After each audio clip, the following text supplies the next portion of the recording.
Cheating Fair and honest. Cheating I report, you decide. Lion Damien. No, I am going to go to Hot News, ladies and gentlemen. And, of course, Hot News is brought to you by PWR Feedback Friday, where we did indeed go through round 1 of the 2016 PWR Fantasy Draft. We also responded to your comments about our broadcast from the previous week. You can watch that right now on our YouTube channel at pwrshow.com. That's Feedback Friday. What a show that was, wasn't it? People saying I've lost my mind. Well, you did. I mean, you lost it a long time ago. I don't appreciate the brilliance of the spoken word. Folks, Samoa Joe is the brand new NXT champion. Joe defeated former champion Finn Balor at an NXT house show last Thursday in Lowell, Massachusetts. Balor was the longest reigning NXT champion with a 292-day reign. Now, footage of the title change was shown on this week's NXT broadcast on the WWE Network, and this title change came along with some comments from Balor that led to speculation and reports that the Demon would be on Raw this past Monday night, which of course was not the case. What a brilliant way to establish that NXT house shows are now must-see TV. Yeah. Or must-see events, because now they've had a title change, and that doesn't usually happen at house shows. It used to, though, in the old days of WWE. Well, never a world title. I mean, it could have been the IC title, the tag, or Hogan never won or lost on a house show. Did he do it on Superstars once? No, he wrestled. Once. You paid, yeah, it was against Rusty Brooks on Memorial Day. I'll never forget that. Rusty what? Rusty Brooks. Oh. He was like the beach ball. He played the trombone, didn't he? Yes. Well, that was his other name. That's what I thought. Yes.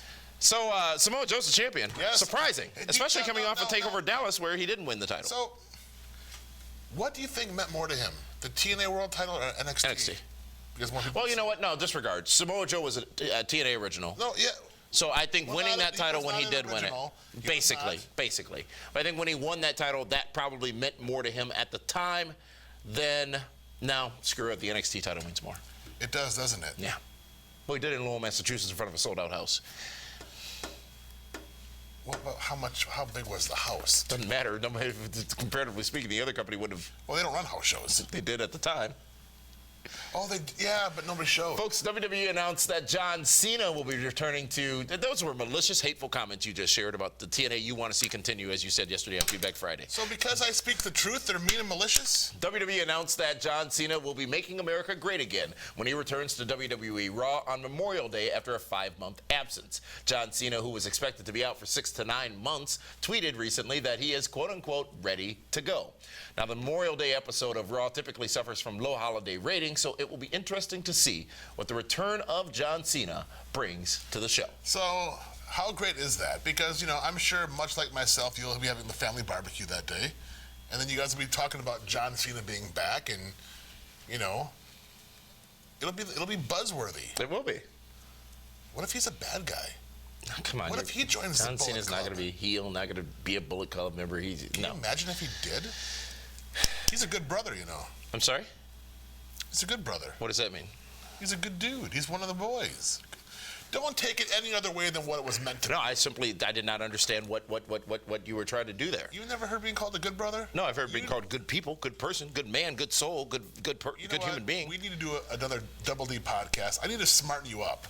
Folks, in a follow-up to our report on TNA Wrestling's financial situation on Feedback Friday online last week, PWTorch.com is reporting that ROH owner Sinclair Broadcasting, the owner of this very station, may be interested in investing in the company. Now, Sinclair, which also recently acquired and plans to rebrand the Tennis Channel on cable, may have the proper resources to make TNA a major player again if they couple the programming with their other owned asset, that being Ring of Honor Wrestling. Imagine that invasion angle. That could be interesting. So, by the way, speaking of invasion, have you seen Rockstar Spud on Snapchat lately? I have followed Spudleyville on Snapchat, yes. Interesting stuff, isn't it? He takes you on the road with him. Who knew? Well, he is endorsed, folks. WWE has released an announcer from their team. Former NXT and SmackDown announcer Rich Brennan, remember him, David, is no longer with the company. Brennan started with NXT in 2014 and last interviewed Becky Lynch on an edition of Monday Night Raw's Fallout show online. I thought Brennan was good. For the time he was on SmackDown, the time he was in NXT, he was really, really good, but Yes. then put to backstage announcing. He almost went the Todd Phillips route. Well, be careful how you phrase that. That went a different scenario. Took a left turn at Albuquerque. Yes. Yeah, but it just means other opportunities for other people that are there. Folks, in ratings news this week, TNA sees another increase while WWE Raw falls to its lowest rating of the year since last December, actually. You know what? I will give TNA credit. They know how to use social media to promote their product. You can watch basically TNA on their Twitter feed. Do you follow Dixie Carter on Twitter? No, at TNA Dixie? no, You don't follow Dixie Carter on Twitter? I don't. Really? Why not? Aren't you a reporter or an opinionist? Here's why. Because she always promises hot news and news that will change. She hasn't done that in like 3 months. But there never was anything. TNA Impact drew 322,000 viewers this week for the Sacrifice branded show, which was up almost 6% or 20,000 viewers from last week's showing. That You brings can TNA thank up Matt and Jeff Hardy for that. this week on Sacrifice? Yeah. Okay. Well, they had that big match, and I quit. I think Bobby Roode's thumbtacks in his back might have had a little bit more to play with that. I can see why. Beer money. Okay. Isn't it weird? Listen, here's It's like Ravishing Rick Rude, but not really. Bobby. Now I know why he left. Bobby Roode, Rick Rude. No, Bobby Roode. Now I know why he left. If you're going to take that bump and those thumbtacks, you better get paid. If not, you got to go.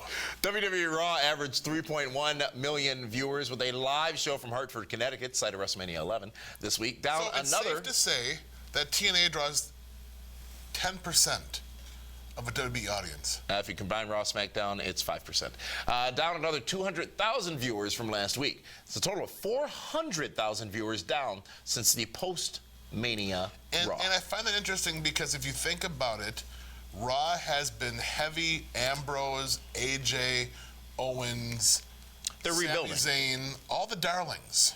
They endorsed Sami Zayn. And they're losing part of the Nelson viewers. family. What does No, that they're tell not. you? They've lost viewers from the post-Mania bump. A lot of people tune into Raw after Mania to see what happened, and generally, we talked about the Mania rut. They're in it, but they're rebuilding, I think, successfully right now with. And we'll talk about it when we get to Payback and be the booker in a few moments here. But I think they're going through a rebuilding phase, and I think it is a good thing. And I don't think the ratings matter as much as they used to, even though we just reported on it.